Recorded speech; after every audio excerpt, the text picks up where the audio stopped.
Hello and welcome back to the Not the Old Firm YouTube channel. My name is Ben Banks. Back to look at an albeit shortened Premiership fixture schedule this weekend. Obviously, the Scottish Cup matches taking place means a few of the sides aren't in action over the weekend, but still plenty of talking points to go over. I know James is looking forward to one in particular. But we'll do that as well as hearing from Premiership managers as well as some Premiership players as well.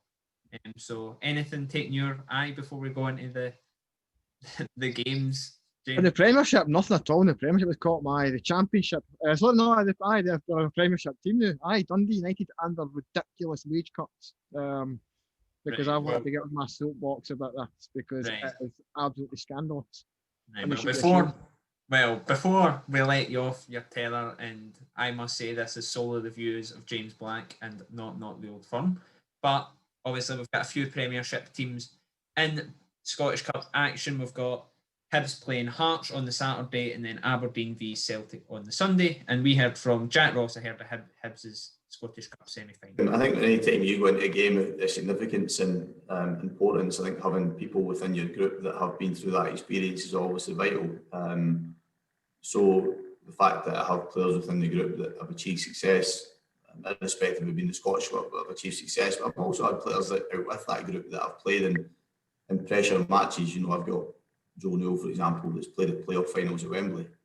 And they're big occasions and pressure occasions as well. I've got Kyle McGuinness, who's played in a relegation playoff match for St Mirren. So these are all pressure matches, and they're all challenging. But the more you have within your group that have experienced that, and then more importantly, the more you have in your group that have experienced it and been successful is vital. So we've got that group that was successful in 2016, and we've got those that I've mentioned that have been successful in big games and cup finals as well. So it does matter, and it's important, and it's nice to have it at my disposal. But I think each time you experience it as a manager, you feel better prepared for the next big occasion you're hopefully involved in. And I'm fortunate that it's not all that long ago. I was at Wembley twice, and then to get the opportunity now to lead a team at Hampden so quickly, it's fantastic for me personally, and I want to be successful in that during that challenge. And as I mentioned, I think each and every time you do it, you feel probably calmer, more balanced as you approach it. I think it helps give you that clarity of thought going into the game. We will have a review of the action at Hampden over the weekend as well once that's played, to see who goes through, whether Hibs and Hearts, what one of the Edinburgh rivals comes out on top, and whether Aberdeen can halt Celtic's domestic dominance of late. It remains to be seen. But in the Premiership, there's only a few games on. Dundee United versus Ross County, Livingston v Motherwell, and Kilmarnock v Rangers. Starting with Dundee United Ross County. It's a big game in terms of the actual game, but the big talking point leading into this one is obviously the news coming out of Dundee United. The reports it's been widely reported now that pay cuts and wage cuts, all these different sort of financial cutbacks are going to come into play in dice, whether it be in the form of wages being halved. I think 20% is the figure that's been bandied about. But the big talking point along with it is that summer signings won't come into this category. The likes of Mark McNulty, Ryan Edwards, Leandro Fuchs, on fairly decent wages. McNulty's has been bandied about, and to be honest, I don't really agree with individual player wages being bandied about, but they have been put out there in the open nonetheless, and it's caused a bit of controversy. People don't really agree with it. People thinking it's just a way of the times. James, I'm assuming you have strong views on it.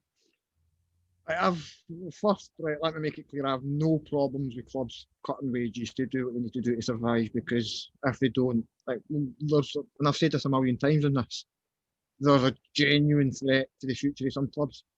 And I'll agree that point with anybody, that there is a real financial threat to some clubs.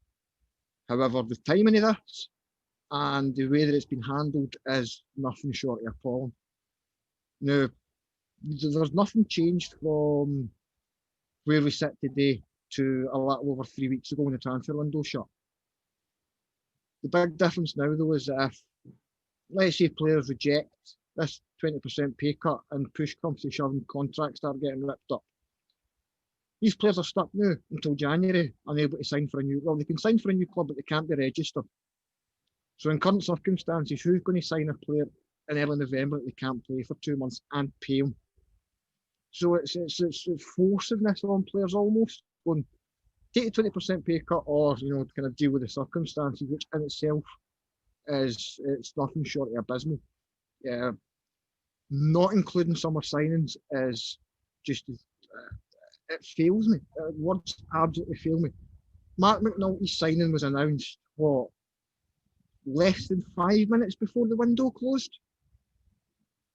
What's the drastic change from where they were then to where they are now? That means all the other guys in the squad have to take 20% pay cuts, but McNulty can still sit on what's going to be fairly hefty wages relative to some of his teammates.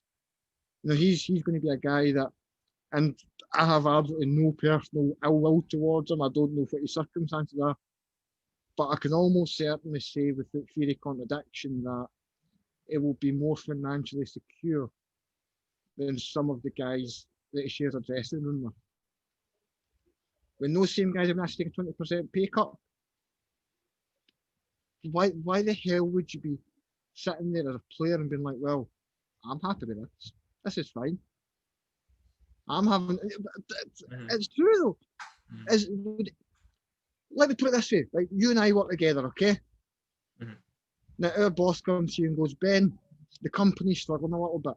I need you to take a 20% pay cut. And I don't get asked the same. Would you not be sitting going, why am I having to tighten my belt, and why am I having to take on the hit here when other guys who, with the greatest respect, were doing the same job to all intents and purposes? Yeah, I think that's the confusing part of it. I think if it did just it's sickening, and it was 20% across the board, all players and staff, we are offering you this, please do and take it up, that'd be fine. And people would go, right, perhaps you could have done this earlier, perhaps you could have did this before. Dundee United did bring in the least amount of players, I think, out of all the Premiership teams over the summer, but again, the wages, Shanklin's not going to be on a short amount of funds. Ryan Edwards, decent wage. Jandro Fuchs has been brought in from Spain, again, decent wage. Mark McNulty, again, he's on championship wages. So let me flip it around for you. What did Dundee United do this summer in terms of cost cutting? I'm assuming, I don't know what goes on behind the scenes. Well, even in terms of active player sales. So I'm not actively trying to sell any other players for them, but let me use Lawrence Shankland as the example. Okay, he's the kind of the hot asset they've got there. Now, if you're sitting in a position where the shit's about to hit the fan, do you do something to soften that? I think the thing with them is, and I read Mark Organ an interview with the local press just shortly after that news had broke. Well, it came out shortly after the news had broke. I don't know when the actual interview was conducted, but it basically suggested that Dundee United had budgeted for some element of fans to be back in Tannadice by this point, by the start of October. And no. And the way let me finish. The way it's panned out is that obviously that's not going to be the case. And the way Dundee United's tiers are, Dundee United are in the tier 3 of the 4 or the second highest level of severity. They're probably not going to have fans in perhaps one of the longest in the Premiership. So they're going to have an even longer sustained period, other than the likes of Ross County, who could have, following this game, could have 700 fans in Dingwall. So I think that's the point. And he also mentioned, but as you said, that assets like Lawrence Shankland and things like that, whilst not guaranteed to be gone in January, they'll definitely be more willing to listen to offers should they come in. What's today? 30th October today. So I think the first time I spoke to somebody at a club about coronavirus was March the 10th, maybe. I think. Very specific. So we're almost 8 months on. In those 8 months, the dogs have started barking.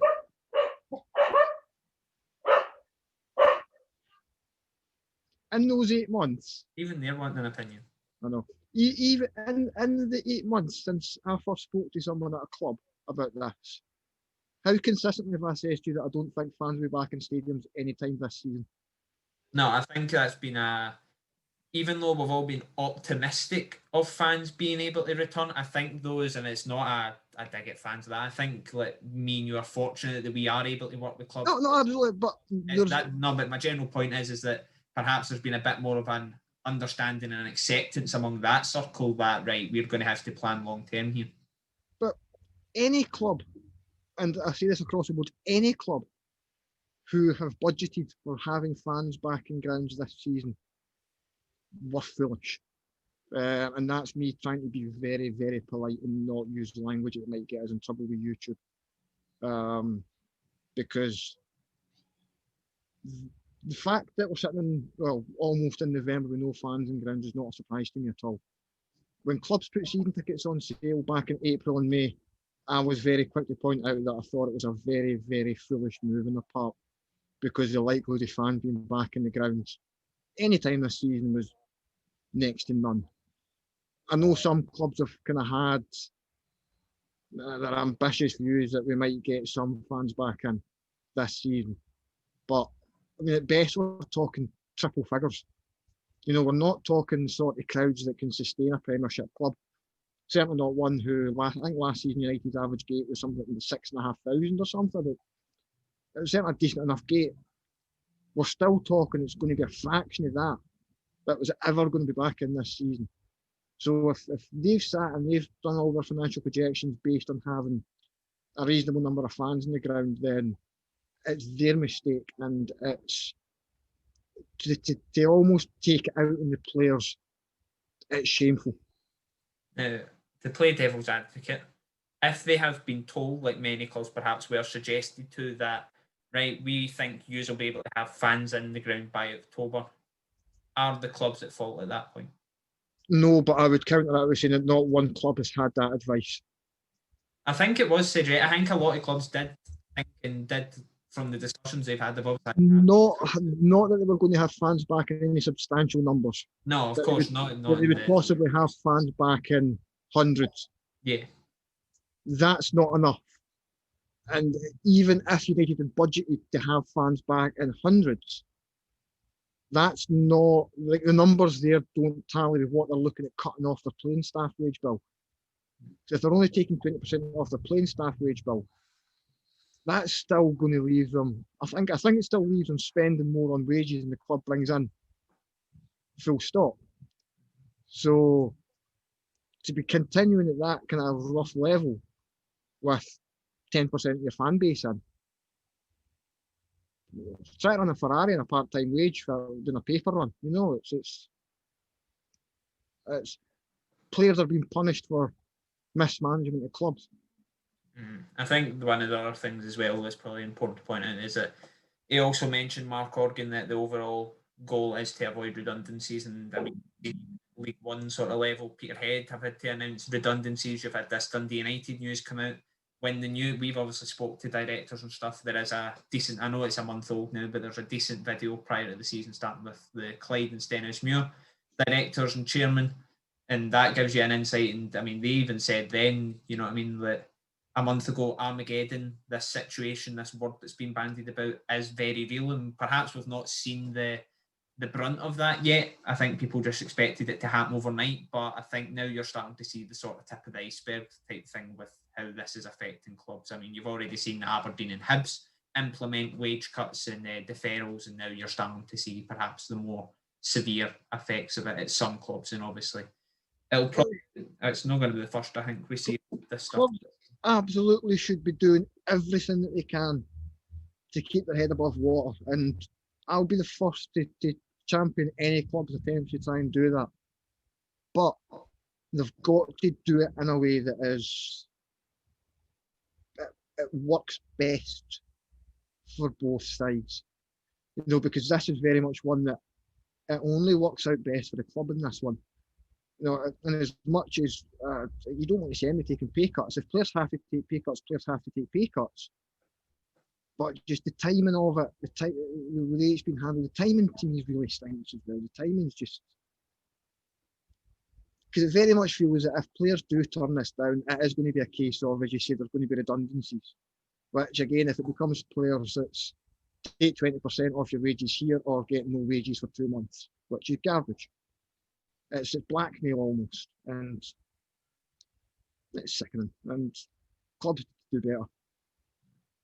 We obviously hope it doesn't get to that stage. I mean, who knows? I mean, I think clubs can be absolvent of blame in that situation. But we'll move on from Dundee United situation, looking at some of the other games. The other one on the Saturday is Livingston versus Motherwell. Livingston played well against Rangers last weekend, but we'll be looking for obviously a more positive result despite the performance. And as always, we were at Mull on the Friday morning to hear from a couple of the guys there ahead of the game. Hearing from manager Stephen Robinson and young midfielder Barry Maguire, who obviously learned everything he knows, Barry Maguire, from a certain presenter on this show. But Stephen Robinson speaking about the coronavirus tiers. Obviously, Nicola Sturgeon, First Minister, bringing in it's going from 0 to Tier 4. Lanarkshire perhaps lucky to escape Tier 4. Pleas from local leaders keeping it out of lockdown-esque situation like we've seen in March for the time being. But Stephen Robinson thinks it provides a little bit of hope for the community and for Scottish football in general as the hope for a fan return continues. Yeah, I mean, I think the new tier system at least gives people a little bit of hope. You know, there's some people in Tier 1, like Inverness and Ross County, so love to see fans back there as soon as possible. It does give us hope that if you can get into them tiers, then we can get fans back. You know, I see normal life going on in lots of other settings. And obviously some that isn't, but you know, I feel that we've got an environment that if you've got a 12,000 seater outdoor stadium, we can definitely accommodate all our season ticket holders very, very safely. You know, Aberdeen in level 2, you know, they'll be hoping that they get fans in and trial events sooner rather than later. You know, they can accommodate, I think it's 5,000-6,000. Rangers, Celtic, you know, eventually can maybe get 20-odd thousand in the size of their stadium. So there's a little bit of hope, and you know, people need hope in it's strange times. Depressing times as well. You know, my dad's turned 80, you're not even allowed to go and see him, so it's difficult for everybody. Nobody's missing out on it, and you know, obviously there's people dying from this pandemic as well, so it's important to put that into context. But there is hope for people, and there's such a huge part of communities, football clubs, that the tier system now gives us hope, and I hope the government will move forward with trial events, and I can't see a better industry equipped to deal with it, and the amount of expense and things we've put in place to deal with it. We now need the chance to do that. So you've had your first Zoom birthday party then, I'm assuming? My dad hasn't got a clue what Zoom is, we are joking. He's still got one of those wee tiny Nokia things, so to get a text message, no, he actually can't do text messages either, so no, just the old-fashioned phone call, wishing him good luck, and hopefully a result to cheer him up. In terms of boost for the fan base, he's pushing towards that top 6, especially with those 2 games in hand you've still got to play. Yeah, this is a big game for us. You know, Livingston have been very difficult opponents for us. I watched their game at Ibrox on Sunday, and the second half were very good. They changed their shape. I think they'll probably go against us, and they were very good. They were aggressive as they are. They put so many balls into your box, and it's a real difficult team to play against. You know, we play some very good football, but we have to be aware that there's going to be a real physical battle. And we also heard from Barry Maguire, young Scotland under-21s midfielder. Made his first start last week of the season against Ross County in a 4-0 win. Looked pretty impressive in it. And he's looking forward to building on that success against Livingston and looking forward to a continued impressive season after moving his way from an Accies youngster to a Motherwell first team player. Aye, definitely, especially after having a bit of time off that we shouldn't have had off. But to be one of the only ones to actually get game time during that time was massive, and obviously another good result. And you're probably one of the longest servers now in here, just for how long you've been here, since you were 16 or something. Aye. I thought of that to be fair, but I probably to be fair, me and Alan that, but as I say, obviously just need to try and just save my ability, just try and play every weekend. That's the main target for everybody. I'm not meaning to cast up my Motherwell press conference, but were you at Accies as a youngster, if I believe? I was actually, for a few years to be fair, but I didn't work out, obviously back to boys club, and then obviously took a step to Motherwell as well. Older Brace, and it was Accies. I went to Accies, then I went back to a boys club called Moorlands in Livingston, and took a step up to Motherwell then.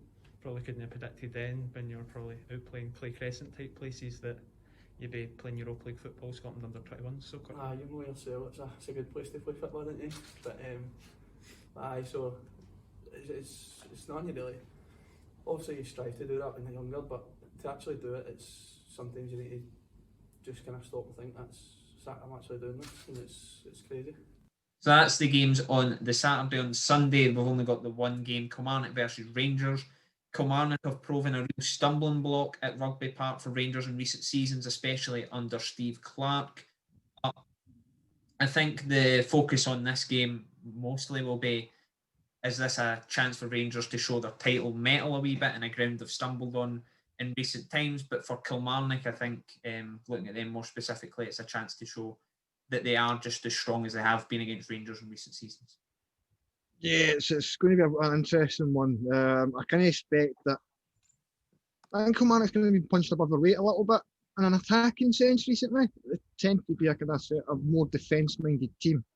And I think we'll probably see it revert a bit more to that against Rangers this weekend. I don't think you're going to see them kind of taking the game to Rangers. I think you look at how Rangers have played in the last few while, Kilmarnock will get picked off if they do it, so they'll kind of sit and try and frustrate them. And they've got a really good record against Rangers at Rugby Park in the last few while. I think I read it was something like League One in 9 games for Rangers at Kilmarnock. So it's definitely been an interesting one. I probably won't. I can see it being Rangers' hardest league game of the season so far. I think just based on I know they've obviously perhaps arguably played harder games, Celtic away, Easter Road, but this ground for Rangers specifically has almost got like this symbolic thing of being a real stumbling block. And that's a credit to Kilmarnock, obviously. Kilmarnock really have a right to be challenging teams like Rangers on a consistent basis like they have done, but if it is one win in 9 for them on their travels to Rugby Park, that says a lot about how they've done in recent years. But that's all there really is for the Premiership this week. The only other thing to speak about would be the sort of tier restrictions and fans. Ross County getting good news this week that 700 fans could return for their game against Livingston next week. And I think it's a weird one because you could have great joy up one end of the country and then you come down to the likes of Motherwell and Hamilton where it's looking increasingly likely that it will be January before you even see fans in hundreds, never mind what we're used to. I think it'll be a lot later than that, my friend. Well, we hope it's not, but definitely the picture isn't getting prettier. But that's all we've got time for on our preview show. We hope you have enjoyed. We'll have plenty of coverage of games across the weekend. We'll have reports and reaction to Scottish Cup semi-finals as they take place. We see who makes it to the Hampden showpieces just a couple of days before Christmas, and we'll have our usual Premiership and Championship League One coverage as well. James, you're going to be back at Falkirk for Falkirk East Fife, hoping to see less crazy red cards than you did last week. I'd happily see one of them every weekend. Bizarre. If you've not seen Falkirk's red card from last week, I don't want to draw too much attention to it, but it's certainly interesting. So you'll be able to find that somewhere online, I'm sure.